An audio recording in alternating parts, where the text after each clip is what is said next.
La candidatura de Javier Milei. Recibimos un mensaje desde Mar de Ajó, nos están escuchando, anoche fueron a ver Oppenheimer, nos dice mira. Fernanda y Paul. Bueno, gracias por comunicarse, un beso. Y ahora vamos a Mar del Plata.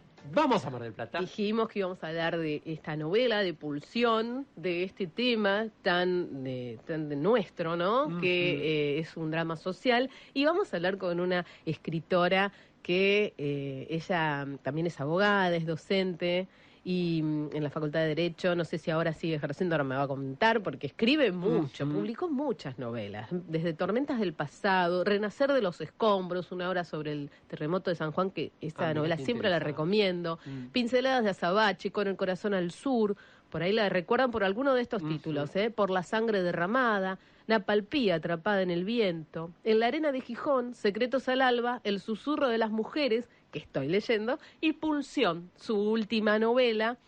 Salieron juntas las dos del mismo año, recibió varios premios y además ella está coordinando talleres de escritura creativa y de novela. Estamos hablando de Gabriela Exilart. Hola Gabriela, ¿cómo estás? Gracias por recibirnos en esta mañana. Hola Andrea, ¿cómo estás? Buen día, muchas gracias a ustedes por contactarme y por darme espacio, ¿no? Para hablar un poco de mis novelas. Sí, por supuesto, vos sabés que siempre, bueno, tu narrativa tiene esa cercanía a las personas, esos personajes que están bien pintados, porque no solo sabemos lo que piensan, lo que sienten, sino que tienen también una manera de expresarse accesible, porque por lo menos nos hace sentir identificados. Y en esta última, muy conmovedora, Pulsión, sería que te convocamos para hablar de ella, pero podemos hablar de otros temas también, se ve el gran sufrimiento que hay desde todos los lados de víctimas y familias de victimarios también. ¿Cómo surgió hacer una novela sobre este tema que fue de actualidad y que dio tanto de qué hablar, ¿no? Sí, en realidad no surgió como novela. A mí el caso de Fernando Báez Sosa me afectó muchísimo. Yo soy mamá de 3 adolescentes. Y bueno, obviamente, ¿no? Es un caso que conmovió a todos, pero bueno, a mí como mamá me hizo mucho mal, me hizo daño, me quebré, y tan fuerte fue que yo no podía escuchar las noticias, no quería saber nada de ese tema, no quería hablar del tema ni que me contaran. Todo el mundo hablaba de eso cuando ocurrió, y bueno, yo llegué a tener acá discusiones con mi familia que querían ver las noticias y que hablaban del tema, y yo les pedía, por favor, no me hablen de eso. Entonces dije, bueno, yo no puedo negarme a una realidad que está en todos lados, tengo que resolver esto, y me senté a escribir como para de alguna manera poderle hacerle frente a ese hecho, a esa noticia tan espantosa. Y me senté a escribir con esa idea, ¿no? De, bueno, me hago cargo de esto, me enfrento a esto, lloro sola frente a mi pantalla, me lo aguanto. Y empecé a escribir en un rol, en el único rol que podía, ¿no? Porque yo pensaba, como mamá de víctima, imposible escribir algo, no hubiera podido. Entonces me puse del otro lado. ¿Qué me pasaría a mí si yo un domingo me despierto y me llaman para avisarme que uno de mis hijos está preso porque mató a otro chico? ¿Qué me pasaría a mí como mamá? ¿Qué haría yo? ¿Hasta dónde llegaría para salvar a mi hijo? ¿Hasta dónde le creería, no? Entonces, bueno, arranqué a escribir, pero solamente para eso. Era algo muy mío, muy íntimo, que no lo compartí con nadie, no se lo conté a nadie. Y bueno, escribí, encima estábamos en pandemia, porque fue en el 2020, el caso de Fernando fue en enero, y a nosotros en marzo ya nos encerraron a todos, o sea que era un contexto muy angustiante para todos. Y bueno, yo escribí, y en un punto me di cuenta que lo que estaba haciendo, más que una catarsis personal, era una novela, que tenía el formato de una novela. Entonces, bueno, ahí me lo replanteé como estructura, ¿no? Como personajes, como trama, subtrama, y le empecé a dar como una forma distinta a lo que yo venía haciendo. Y bueno, surgió el otro personaje del adolescente, porque el personaje de mamá de victimario medio que se me había agotado, y surgió el otro personaje, ¿no? De esta chica adolescente que estaba esa noche con estos chicos, y bueno, y así nació la novela, ¿no? Pero estuvo guardada 2 años prácticamente, porque era algo mío, ¿no? No era algo que yo no quería compartir.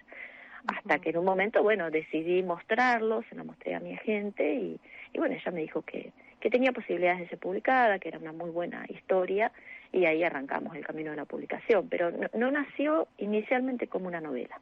Tuvo una especie de cambio de visión desde lo que vos solés escribir con otras épocas. Esta fue, o sea, te situaste por esto personal que nos comentabas en tu misma época.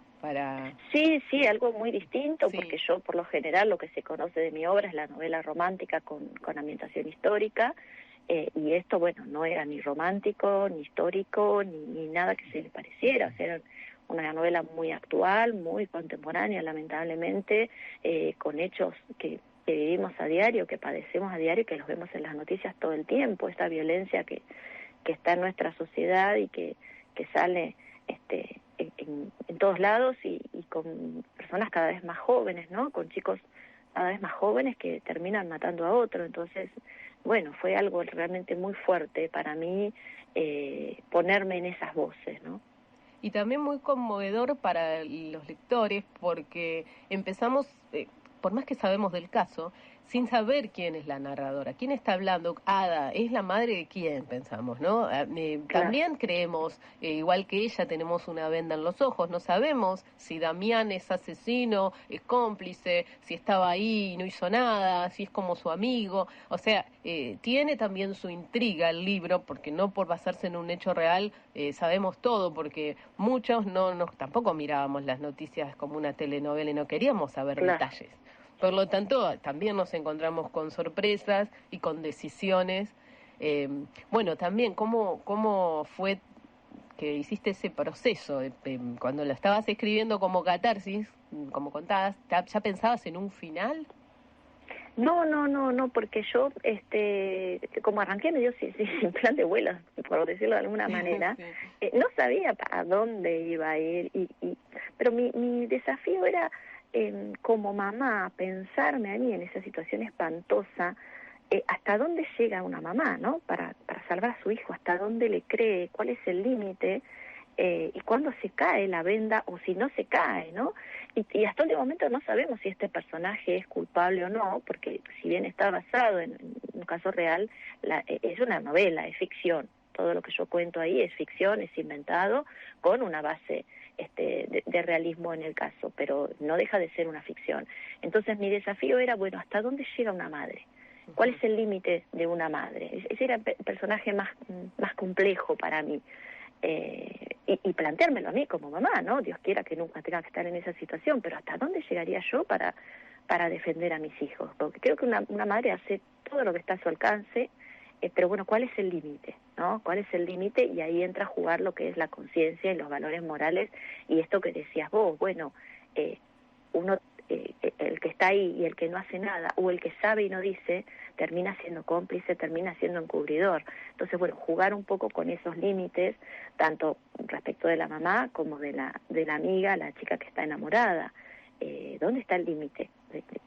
Bueno, todo ese análisis, si se quiere, un poco sociológico, ¿no? Eso era lo que a mí me desvelaba cuando yo me di cuenta que lo que estaba haciendo era una novela. Bueno, ¿hasta dónde llegan los personajes? Porque en definitiva, Damián prácticamente no tiene voz propia. Él es contado por todos los demás, por su madre, por su hermano, por sus amigos, pero él habla muy poco por sí. Entonces, bueno, también construir ese personaje desde los demás, ¿no? Desde la mirada del otro.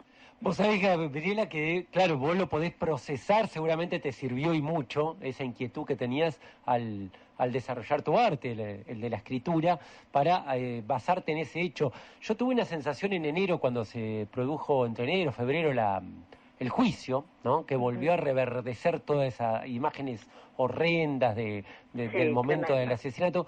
Pero tuve una sensación, por un lado, la satisfacción que haya justicia y que los sufridos papás de Fernando tengan esa compensación mínima que implica desde lo institucional por lo menos una pena merecida para los victimarios. Pero por otro lado también noté como una especie de expurgar toda la violencia de parte de la sociedad en esos chicos, a la sazón asesinos, evidentemente algunos de ellos, y una sensación como de expurgar esas pasiones en ellos y buscar chivos expiatorios, como que, tal cual, ¿no? Como si, tal cual. como tratando de esconder la violencia que tenemos todos en la sociedad, ¿no? Sí, No sí, sé totalmente. Tristemente, ¿no? Sí. Tristemente. Porque por un lado uno busca la justicia, pero por otro lado le llama la atención que nos llame tanto la atención la violencia, Sí, ¿no? estábamos todos muy pendientes del juicio. Sí.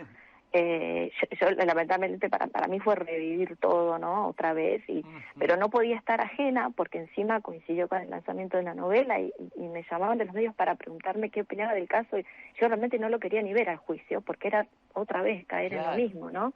Pero sí, ese deseo de venganza, ¿no? Porque ahí también nos cuestionamos, ¿es justicia lo que queremos o es venganza? Claro. ¿No? El límite es como un poco delicado. Sí, porque es difuso. Es difuso porque frente a un hecho tan aberrante como ese, bueno, yo creo que se exacerba un poco este deseo de venganza del ser humano, lamentablemente, ¿no? Porque son pasiones que tenemos todos como seres humanos y por más que digamos que no y querramos tener un discurso políticamente correcto, yo creo que en el fondo a todos se nos ha pasado por la cabeza el deseo de venganza, que incluso es una de las frases que abre el libro de Pulsión, ¿no? Sí. Lo que piensa esta mamá, que desea venganza cuando se entera de ese hecho y después cuando ve que su hijo es el que está implicado, empieza a cambiar todo su discurso. O sea, el personaje tiene un arco dramático tremendo porque de pedir venganza disfrazada de justicia, termina convirtiéndose en una persona que habla de derechos humanos y de las garantías para su hijo que está procesado, ¿no? Entonces, ¿cómo cambia nuestro discurso a medida que nos van ocurriendo las cosas, ¿no? Y que eso también es muy propio del ser humano. Hasta que no nos pasa algo, no nos ponemos en esos zapatos, ¿no? Y sí, es muy querible Ada porque es muy sincera. Es un personaje que es auténtico. Ella se sacrifica y sufre la condena social también.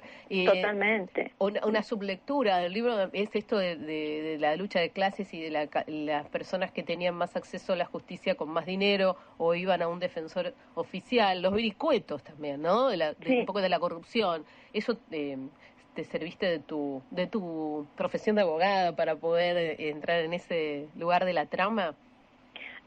Muy poco, porque yo no me dediqué al derecho penal nunca, si bien es algo que me hubiera gustado transitar. En mis inicios yo quería ser fiscal y bueno, luego opté por el derecho civil, pero no estuve prácticamente en procesos penales, pero bueno, sí un poco el rum, ¿no? Lo que se escucha en el ámbito que tiene que ver con esto. Bueno, el que tiene más dinero puede acceder a un abogado mejor pago, porque sabemos que los penalistas cobran un montón de dinero para defender a alguien, incluso en dólares, y el que no tiene que quedarse en una defensoría oficial, y los recursos no son otros, no solamente los recursos jurídicos, ¿no? Porque ahí entran a tallar otros temas también que se relatan en la novela, digamos, basándonos un poco en este folclore tribunalicio por el cual uno transita, ¿no? Uh-huh. Y en las novelas anteriores, como bien dijiste, tratabas otros temas. ¿Te costó ponerte en esta voz con otro registro? Como bien decías, comienza la novela con una frase fuerte que uno se sorprende un poco. Bueno, nosotros nos decimos, en España dicen culo como si nada, acá no tanto, pero comienza así, ¿no? Como con una frase vengativa. Y dices, para, ¿es Gabriela Exelar? ¿Cómo fue esa para animarte a cambiar el registro, sabiendo que venías haciendo otras cosas, hermosas, pero otro registro? Claro. No me costó primero porque, bueno, eso lo escribí para mí. Después cuando llegó la decisión de publicar y de editar la novela, corregirla, yo lo quise dejar porque fue la primera frase que a mí se me ocurrió para eso que yo estaba haciendo, ¿no? Entonces no lo quise sacar, no lo quise modificar, porque en definitiva lo escribí yo también en un momento de necesidad mía, lo escribí yo. Y entonces, ¿por qué censurarlo? Pero no me costó, porque yo tengo otras novelas escritas que no tienen nada que ver con lo romántico, que tienen que ver con el realismo sucio, que nunca serán publicadas, calculo. Ajá. pero bueno, que fueron escritas también por mí en diferentes momentos. Entonces, No me costó. Fue lo que necesité escribir en ese momento y fue lo que salió, ¿no? A veces los disparadores pueden ser muy, muy diversos. Cada novela ha sido inspirada o disparada por distintas cosas, distintas noticias, distintos estímulos. Y bueno, a mí en este momento me salió a escribir eso y traté de mantener mi voz auténtica, ¿no? Me costaba el tema, enfrentarme a la noticia, eso sí, por supuesto, desde lo emocional me costó un montón, pero lo que es el registro y el tono narrativo, no, eso salió, fluyó solito.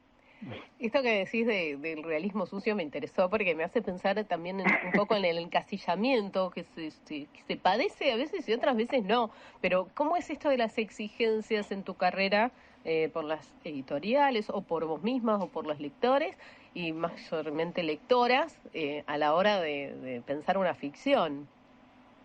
Sí, obviamente a mí no me gusta que me encasillen porque, bueno, yo creo que un escritor es versátil, o yo me considero versátil, yo puedo escribir distintos géneros, de hecho los tengo escritos, tengo policiales, tengo dramas, tengo románticos, o sea, creo que uno tiene que poder escribir lo que siente, porque no deja de ser un arte, ¿no? La escritura es una creación artística, entonces viene desde el sentimiento, por lo menos en mi caso. Lo que sí, bueno, obviamente hay toda una cuestión de perfil del autor, toda una cuestión comercial que tiene que ver con las editoriales, o sea, a mí la editorial que me publica y el sello que me publicó siempre, que fue Plaza y Janés, es un sello de novela romántica histórica, y mis lectores esperan eso de mí. Porque bueno, tienen 9 novelas escritas en ese género y gusta y se vende, entonces esperan eso de mí.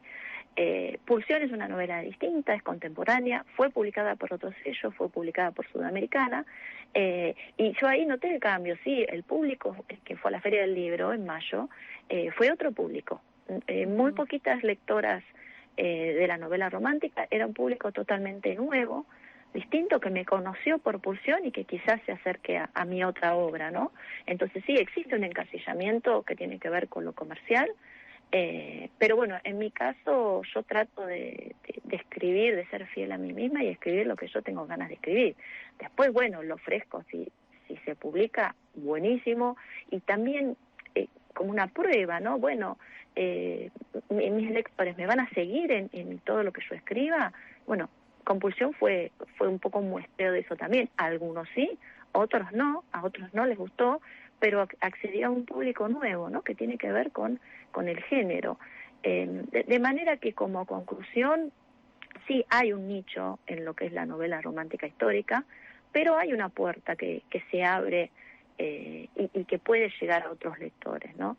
Uh-huh. Y a mí no me gusta encasillarme porque si no me quita la libertad a la hora de escribir. Claro, y nos quita la libertad a los lectores también. Yo como lectora versátil me gustan las escritoras versátiles y me parece que está muy bien la novela. Y que, bueno, viene la siguiente pregunta. ¿Cuál es tu qué lindo, proyecto? Gracias. Sí, no, me encantó. La leí a propósito de la entrevista, pero yo ya seguía tus obras y me gusta este cambio, porque yo leo de todo.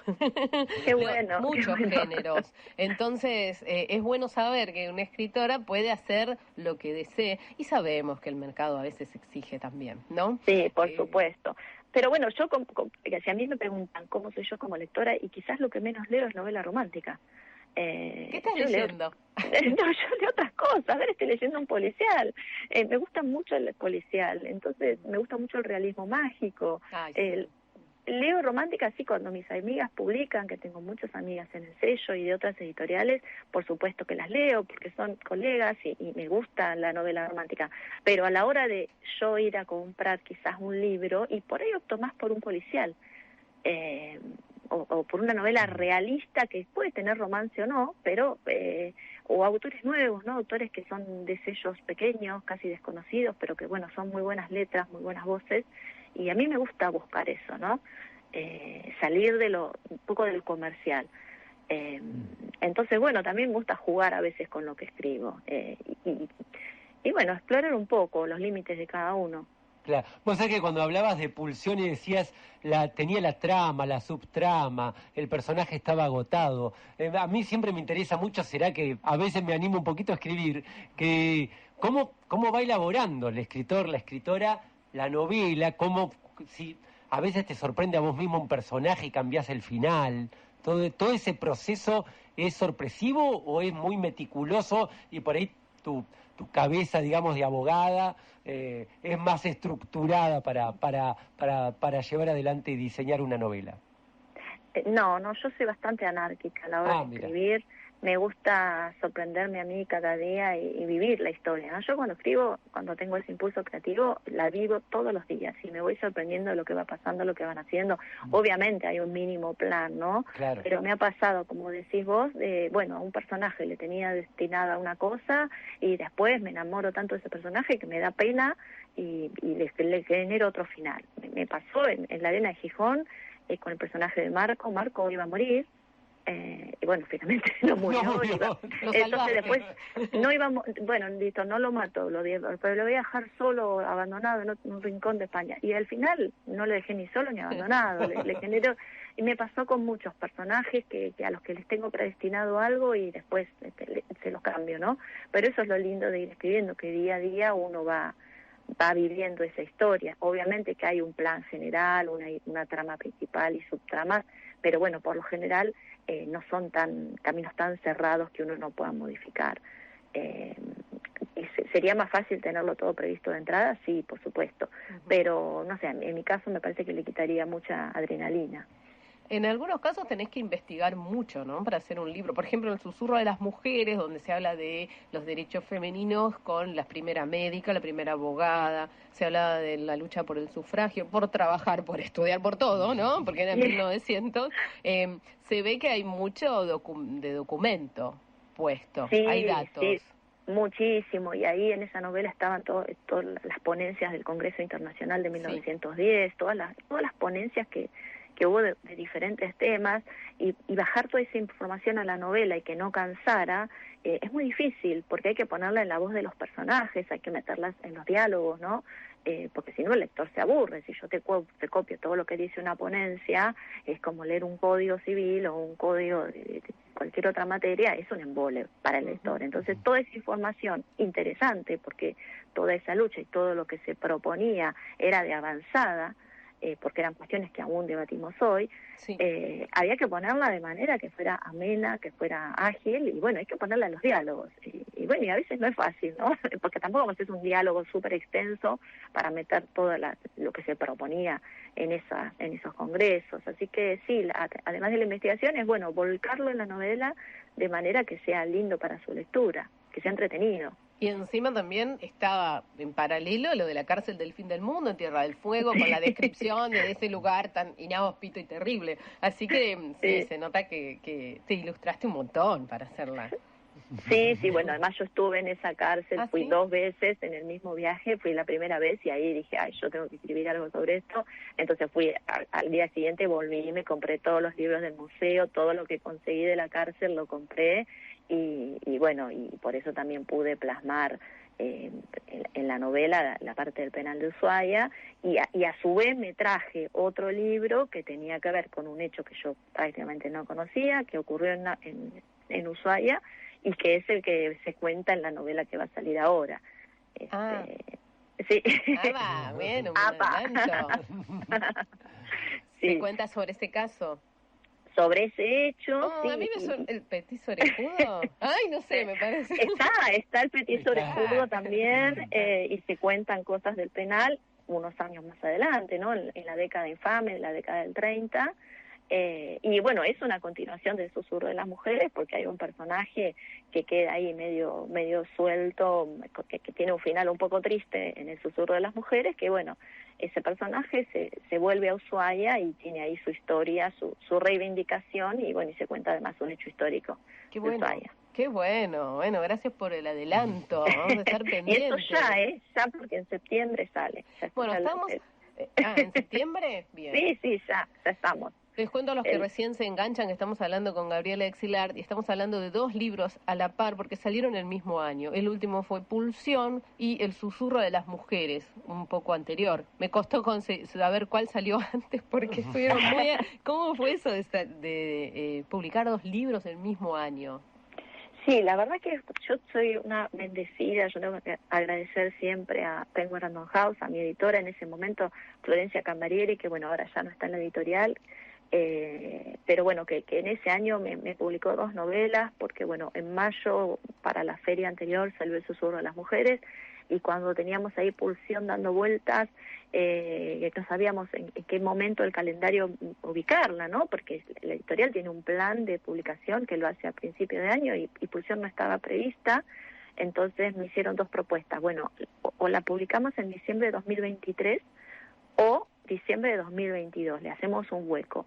Y para mí diciembre de 2023 era muy lejos, digo, es un tema muy vigente, que claro, la novela ya estaba escrita desde el 2020, así que dije, bueno, diciembre de 2022, y bueno, fue por eso que se metió ahí, como que se coló en el calendario, Pulsión, ya cayéndonos del año, ¿no? Sí, pero justo cerca del juicio fue.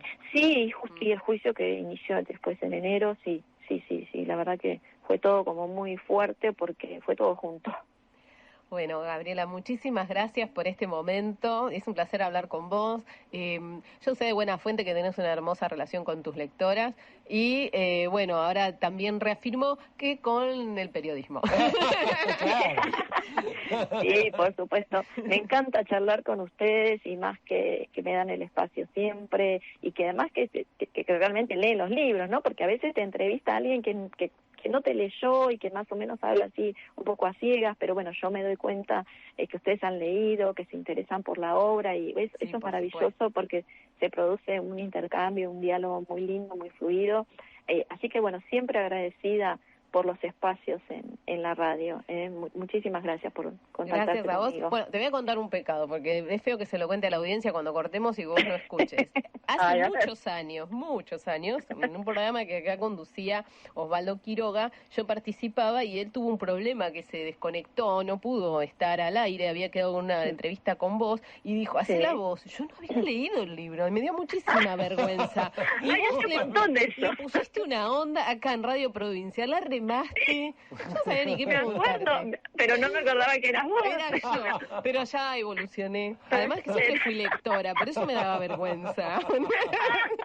Es que es feo, ¿viste? Cuando tenés que... A mí me ha pasado por ahí, tener que presentar a alguien en una feria del libro y que no llegué a leer el libro. Claro. Y uno se siente en falta, ¿viste? Por más que lo charlas con el autor y el autor te da unos tips, te da unas preguntas, más o menos. Pero igual. Si vos podés difundir igual, pero no es lo mismo. Uno siente esa especie de culpa que no llegó a leer y bueno, a veces pasa. ¿Qué va a ser? El tiempo es tirano y ocurre. Ocurre, no fue el caso. Te mandamos un abrazo. Muchísimas gracias. Buen domingo para ustedes y para la audiencia. Igualmente. Abrazo.